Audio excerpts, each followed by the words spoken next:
if it gets calmer and it looks more like the 2017, 2021 Trump term, Bitcoin will get to 200,000 this year.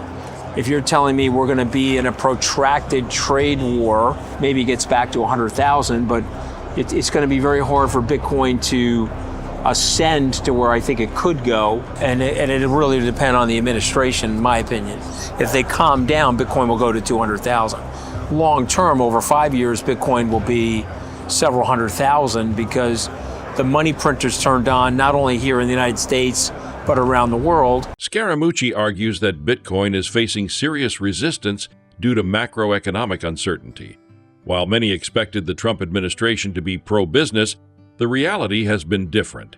The constant shifts in trade policies, tariffs, and ongoing economic uncertainty have led to hesitation in the financial markets.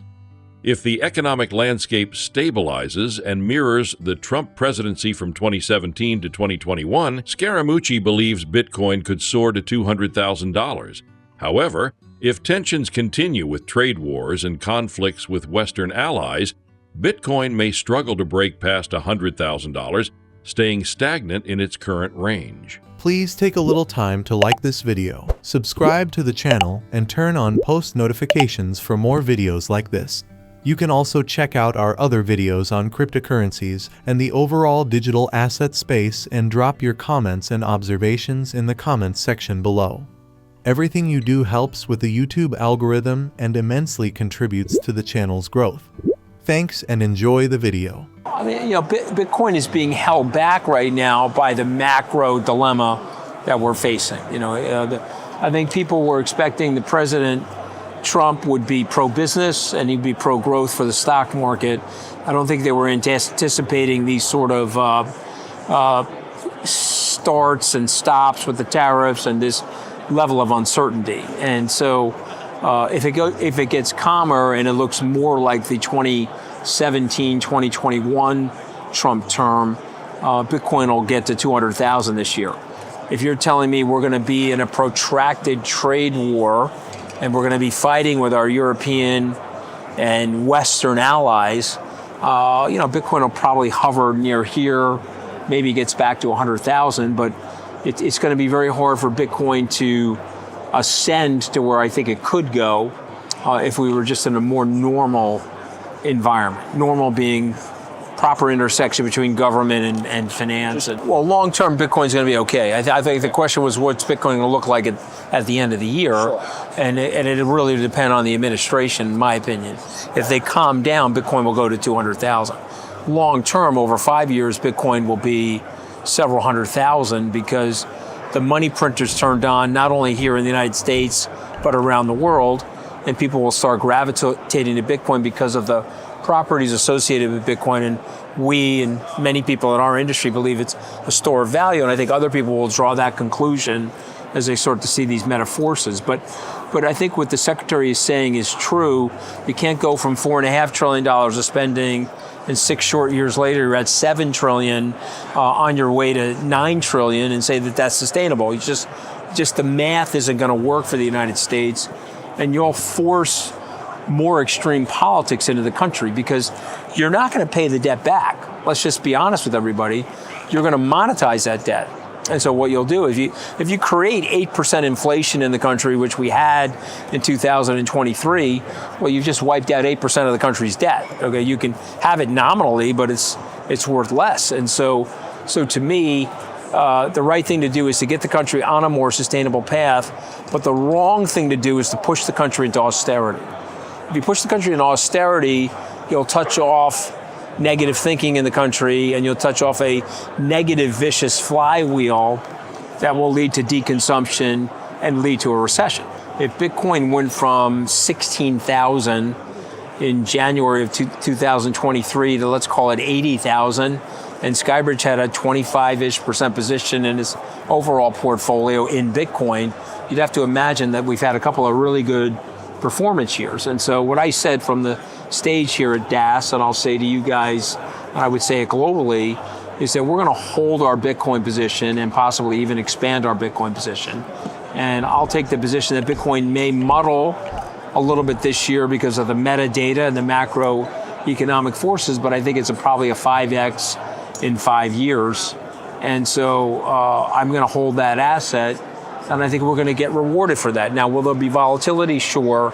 But, you know, I think as I've gotten older, I realize that the smartest people don't churn a lot. They just sit tight in really good assets. I think that's what SkyBridge is going to do over the next 5 years.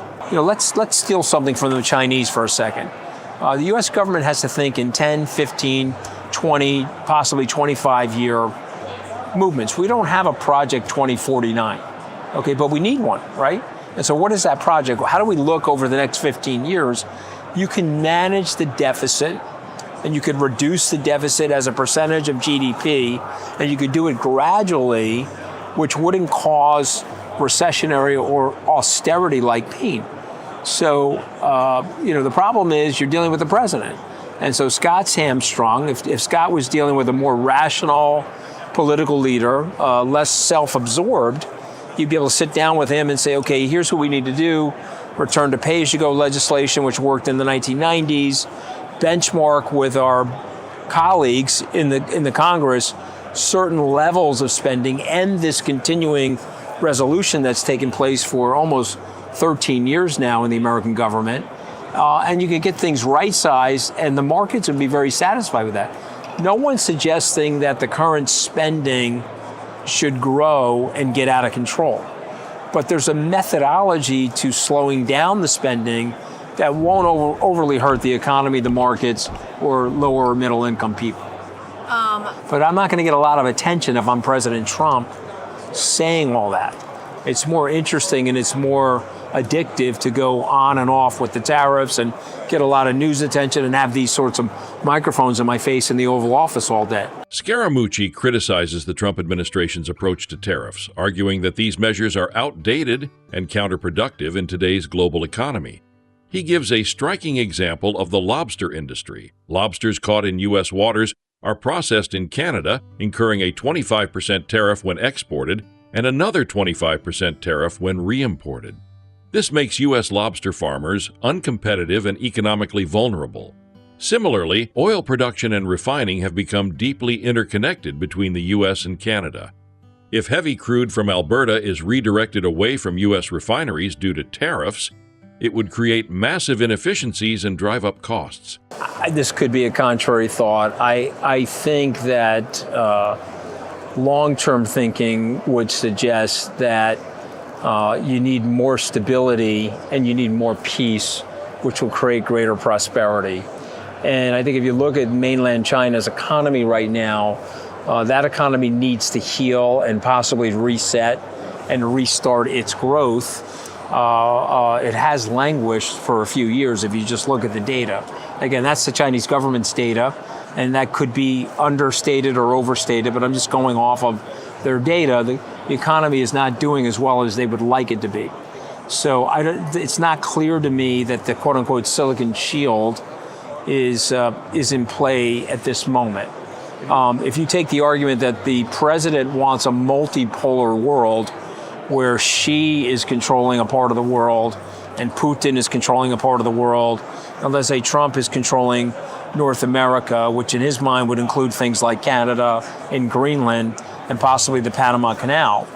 And you're laughing, Bonnie, because this is an absurdity to what he's talking about, because this is like 18th century Prussian colonialism, which isn't really appropriate for the 21st century. So to me, when I step back and look at the landscape of the world, I don't think it's in the interest of the mainland Chinese government, the Communist Party there, to upset the core stability of what's going on in the world, particularly when they're under economic stress. And so I think whether people realize this or not, the United States has to reshore some of its manufacturing. The United States has to reshore a lot of their chip manufacturing, frankly, because it's too big of a core component to the economy. And 25 years ago, when we were lovey-dovey with China, and we helped China get into the World Trade Organization, we thought we were moving towards some level of singularity and some level of a more integrated system of like and trust with each other, more harmony, more peace. Remember, the U.S. mantra for the post-World War II order was raise living standards around the world. And if you raise living standards around the world, you have less geopolitical conflict. What was left out of that is that there's still an ideological struggle going on in the world. And as long as that ideological struggle is going on, there will be a threat. And so the U.S. has to protect itself by reshoring some. Probably a bridge too far. I mean, it could get to that. I mean, if the president wants to ramp up his rhetoric, it could get to that. I think that the big mistake that President Trump is making is you're thinking about this in a 1950s sort of way, and we're in 2025, and we're 34 years since the signing of NAFTA, and you have fully integrated these two economies. So let me give you two examples. Example number one, I'm a farmer, lobster farmer. I've got lobster farm situation in Maine. I'm catching the lobster in U.S. water, but I'm shipping it to a processor across the border in Canada. That's 25% tariff. And then it's going to come back to me processed, so I'm now going to sell it to the restaurants. That's another 25% tariff. So 25% over, 25% back. Price of lobster is 50%. You're going to bankrupt the lobster farmer. The crude in Alberta is a heavy crude. Most of the refineries that are south of the Canadian border in the United States are set up to refine that crude. If you're telling me that the Alberta Premier is going to start shipping that crude to China, Taiwan, you pick the area of the world it's going to ship it to, or you're going to have to retool all the refineries in the United States. And so the president's making a mistake because these countries are now fully integrated. So his staff is now trying to get to him and say, okay, you should probably cool out on this sort of bellicosity of rhetoric, and we should get to whatever you don't like in the USMCA deal. And the big irony there, guys, is that he negotiated that deal. And he said in 2019, this was the greatest trade deal in history, the USMCA. So if you don't like the deal now, 6 years later, let's go through the deal surgically and pick out the things that you don't like, and let's see if we can make it better for the United States and acceptable to Canada and Mexico. But I think the blunt instrument of using the tariffs the way he's using them is going to cause a crisis in the United States. It'll be a further decline in the stock market. If the tariff talk persists post April 2nd, further decline in the stock market, likely recession, and a further detachment from our more traditional allies, which even our adversaries in the world will not like because it creates more unpredictability in the world. One of Scaramucci's core arguments is that the U.S. needs a long-term economic vision, similar to China's 25-year strategies. Instead of short-term political games, the government should focus on sustainable policies that balance economic growth with fiscal responsibility. He suggests returning to successful economic policies from the 1990s, such as pay-as-you-go legislation, which ensures that new government spending is offset by revenue or budget cuts elsewhere. This would create a more predictable economic environment, ultimately benefiting Bitcoin and other financial assets. Please like and subscribe.